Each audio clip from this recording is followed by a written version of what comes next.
আসসালামু আলাইকুম। প্রিয় দর্শক, একটা জিনিস খেয়াল করে দেখেন, আমি আজকে কথা বলছি 2025 সালের শেষ দিনে। আজকে থেকে ঠিক 1 মাস 12 দিন পর আমাদের দেশের একটা জাতীয় সংসদ নির্বাচন। এটা কেবল একটা জাতীয় সংসদ নির্বাচন নয়, 2008-এর পরে বলতে গেলে এই গত 17 বছরে এদেশে জনগণের অংশগ্রহণে কোনো নির্বাচন হয়নি। সে তুলনায় এই নির্বাচনের প্রতি, এই নির্বাচনকে নিয়ে অনেক মানুষের নানা ধরনের আকাঙ্ক্ষা, নানা ধরনের চিন্তাভাবনা, নানা ধরনের পরিকল্পনা আছে। যদিও এই নির্বাচনে আওয়ামী লীগের মতো একটা বড় দল অংশ নিতে পারছে না, এটা নিয়ে অনেকের মধ্যে খেদ আছে, ক্ষোভ আছে। তারপরেও বলবো, এই নির্বাচনে মানুষ তার ইচ্ছে মতো অন্ততপক্ষে ভোটটা দিতে পারবে, এরকম একটা প্রত্যাশা অনেকের মধ্যে আছে। এত কিছুর পরেও আজকের দিনে যে কোনো মানুষের কাছে আপনি জিজ্ঞাসা করেন, মূল আলোচনার বিষয় কিন্তু রাজনীতি নয়, মূল আলোচনার বিষয় কিন্তু নির্বাচনও নয়। আজকের দিনে দলমত নির্বিশেষে সবার আলোচনায় বেগম খালেদা জিয়ার দাফন, বেগম খালেদা জিয়ার জানাজা এবং বেগম খালেদা জিয়া নিজে, যে মানুষটা একদিন আগে ইন্তেকাল করেছেন, মারা গেছেন, তাকে নিয়ে তার মৃত্যুর পর থেকে আলোচনা যে চলছে সেটা কমছে না এক বিন্দু।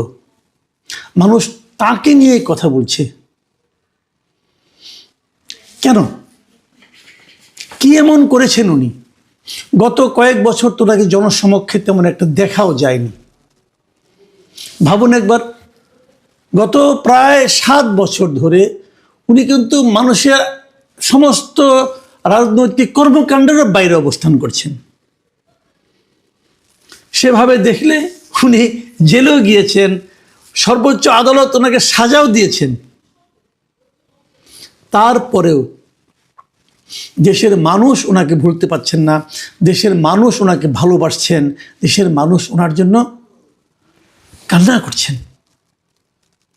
আজকে হলোটা কি? আজকে ওনার জানাজা হলো, দাফন হলো। সিম্পল খেলে একটা কথা বলি, ওনার এই জানাজায় সময় ওনার প্রতি শ্রদ্ধা জানাতে আমাদের প্রতিবেশী প্রায় সব দেশ তাদের প্রতিনিধি পাঠিয়েছিলেন। উনি কিন্তু রাষ্ট্রীয়ভাবে কেউ না, এখন উনি রাষ্ট্র ক্ষমতায় নেই। তারপরেও ওনাকে শেষ শ্রদ্ধা জানাতে ভারতের পররাষ্ট্রমন্ত্রী এস জয়শঙ্কর নিজে এসেছিলেন। ভারতের পররাষ্ট্রমন্ত্রী কিন্তু খুবই ব্যস্ত একজন মানুষ, তাই না? সারা দুনিয়ার ওনার যোগাযোগ, সেখানে উনি বাংলাদেশে এসেছিলেন। উনি নিজে এসেছিলেন। পাকিস্তানের পার্লামেন্টের স্পিকার সর্দার আয়াজ সাদিক, খুবই গুরুত্বপূর্ণ একজন ব্যক্তি। নেপালের পররাষ্ট্রমন্ত্রী বলানন্দা শর্মা, ভুটানের পররাষ্ট্রমন্ত্রী DN ধুঙ্গিয়েল, মালদ্বীপের প্রেসিডেন্টের বিশেষ দূত এবং দেশটির উচ্চ শিক্ষামন্ত্রী আলী হায়দার আহমেদ এবং শ্রীলঙ্কার পররাষ্ট্রমন্ত্রী ভিজিতা হেরাত। আমাদের আশেপাশের যে প্রতিবেশী দেশগুলো সবাই তাদের উচ্চপদস্থ মিনিমাম পররাষ্ট্রমন্ত্রী লেভেলের একজন করে প্রতিনিধি কিন্তু পাঠিয়েছেন। কার জন্য? বেগম খালেদা জিয়ার জন্য। ওনার দল কিন্তু রাষ্ট্র ক্ষমতাতেও নেই। ওনার জন্য ওনার জানাজায় অংশ নিয়েছেন খোদ দেশের প্রধানমন্ত্রী, প্রধান উপদেষ্টা, দেশের প্রেসিডেন্ট এসেছেন। 3 বাহিনী ওনাদেরকে সম্মান জানিয়েছেন। এমনটা কিন্তু খুব কমই হয়। কিন্তু উনি কে? উনি মানুষের হৃদয়ে ছিলেন। দেশের মানুষ হৃদয় দিয়ে ওনাকে ভালোবাসতেন। দেখুন, ওনার জানাজায় কত লোক হয়েছিল, এটা আমি কিন্তু সংখ্যাটা আমি হিসাব করতে চাই না, তো সংখ্যাটা ইম্পর্টেন্ট না। আপনারা জানেন জানাজা নামাজ কিন্তু ফরজ, বাট এটা ফরজে কিফায়া বলা হয় এটাকে। ফরজে কিফায়াটা এমন জিনিস যে ধরুন আপনারা একসঙ্গে 10 জন লোক আছেন, আপনারা শুনলেন ওখানে আপনার পরিচিত আত্মীয় স্বজনের কার জানাজা হবে, আপনারা সবাই যাবেন, এটাই ফরজ, তাই না? কিন্তু যদি কেউ ব্যস্ততা থাকেন, যদি ওই 10 জনের মাঝখান থেকে 2 জন যান, এই গ্রুপের থেকে একজন প্রতিনিধি যান, তাহলে কিন্তু এই গ্রুপের আর কোনো অপরাধ হবে না, সবারই আদায় হয়ে যাবে। এটাই ফরজে কিফায়া। তার মানে সবারই সেখানে যাওয়ার বাধ্যবাধকতা কিন্তু নেই। এটা সবাই জানেন, যারা জানাজা নামাজ পড়েন তারা সবাই জানেন। বাধ্যবাধকতা নেই জানার পরেও এত লোক কেন? সংসদ ভবনের সামনে জানাজা নামাজ হয়েছে, এদিকে প্রায় কাউরান বাজার পর্যন্ত লোক চলে এসেছে রাস্তায়, জায়গা না পেয়ে ওই পর্যন্ত যারা যেতেই পায়নি। ওদিকে শিশু মেলা পর্যন্ত, শ্যামলী শিশু মেলা পর্যন্ত লোক হয়ে গেছে। মানে আপনি কোন দিকে যাবেন? আমি প্রথম আলো পত্রিকার একটা ভিডিও দেখলাম, ওই পাখির চোখে ওরা দেখেছে, মানে উপরে একটা ড্রোন দিয়ে তারা পুরো দৃশ্যটাকে দেখিয়েছে। মানে যেদিকে তাকানো যায় কেবল মানুষ আর মানুষ। এই যে এত মানুষ, তারা জানে যে এই নামাজটা যদি তারা নাও কায়েম করে, তার পরিবারে অন্য একজন যায়, তার বন্ধু বান্ধবদের আরেকজন যায়, তাহলে তার কোনো অপরাধ হবে না, গুনাহ হবে না। তারা জানে, তারপরেও তারা কেন এসেছেন? ভালোবাসার জন্য এসেছেন।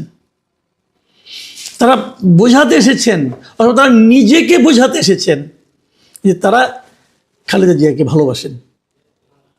অথচ ভাবুন তো একবার, আমি একটা হাইপোথেটিক্যালি আপনাদের একটা কথা বলি, হ্যাঁ আপনারা এর মধ্যে আবার দয়া করে রাজনীতি খুঁজবেন না, আমি আমার উপলব্ধি থেকে বলছি।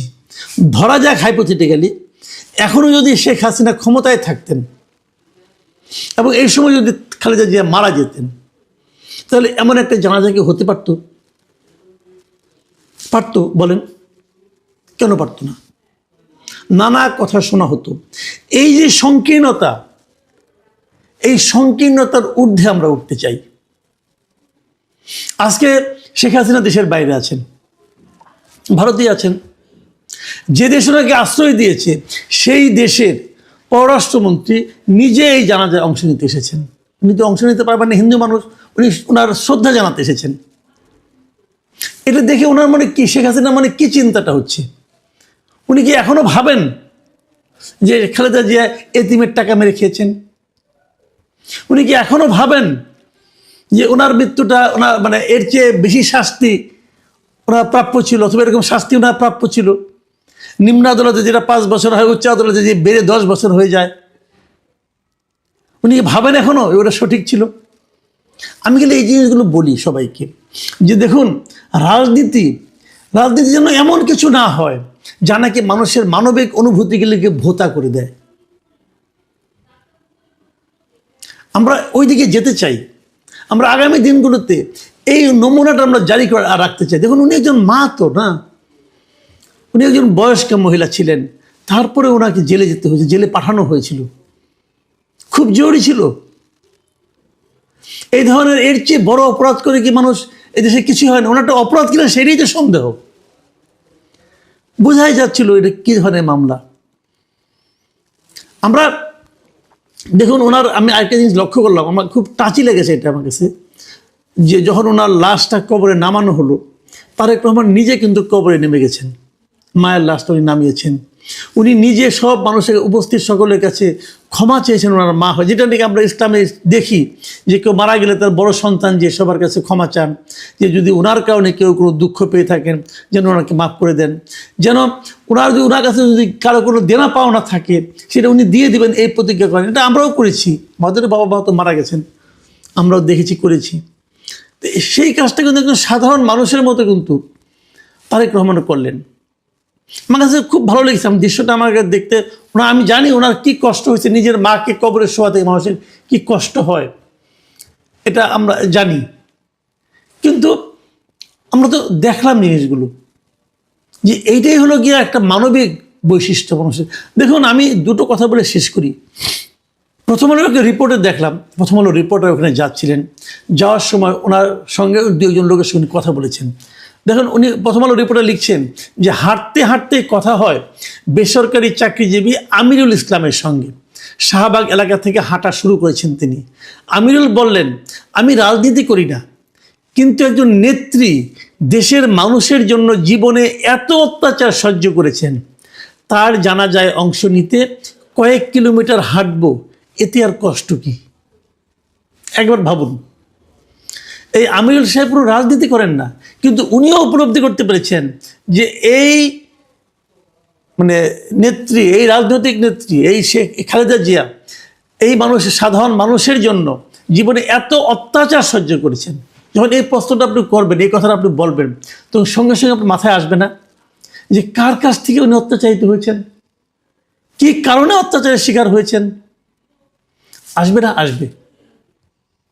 আপনি হয়তো কাউকে অত্যাচার করে এই মুহূর্তে আনন্দ পেতে পারেন, কিন্তু এই আনন্দের বিপরীতে সাধারণ মানুষ কিন্তু আপনি যাকে অত্যাচার করলেন তার প্রতি তাদের ভালোবাসা কিন্তু বেড়ে যায়।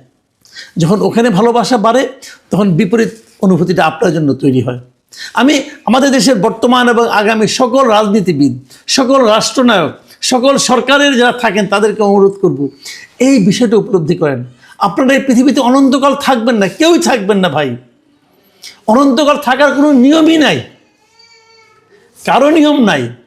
কাজেই আপনি কি করছেন, আপনার কর্মের কারণে কত লোক কষ্ট পাচ্ছে, একবার মাথায় নেওয়ার চেষ্টা করেন। এই যে খালেদা জিয়া যে জিনিসটা অর্জন করেছেন, খালেদা জিয়া মারা গেলেন, পৃথিবীর কয়জন মানুষ পাবেন আপনি এরকম, যে মৃত্যুর পরে এরকম সম্মান পায়? যারা পায় তারাই আসলে পৃথিবীর জন্য যোগ্য মানুষ ছিল। এই কথাটা এভাবে ভাবুন। একটা মানুষ এত বছর রাজনীতি ছিলেন, 42 বছর উনি দেশের বৃহত্তম একটা রাজনৈতিক দলকে পরিচালনা করেছেন, তার তো প্রচুর শত্রু হওয়ার কথা, কিন্তু উল্টোটা আমরা দেখলাম, তাকে এত মানুষ ভালোবাসে। এই ভালোবাসাগুলো কিন্তু আমাদের সম্পদ, এবং এই ভালোবাসাগুলো নিয়েই আমরা একদিন পৃথিবী ছাড়ব। সকলের প্রতি অনুরোধ, ভালোবাসা সংগ্রহ করতে শুরু করুন। প্রিয় দর্শক, এখন এই পর্যন্তই। আল্লাহ হাফেজ।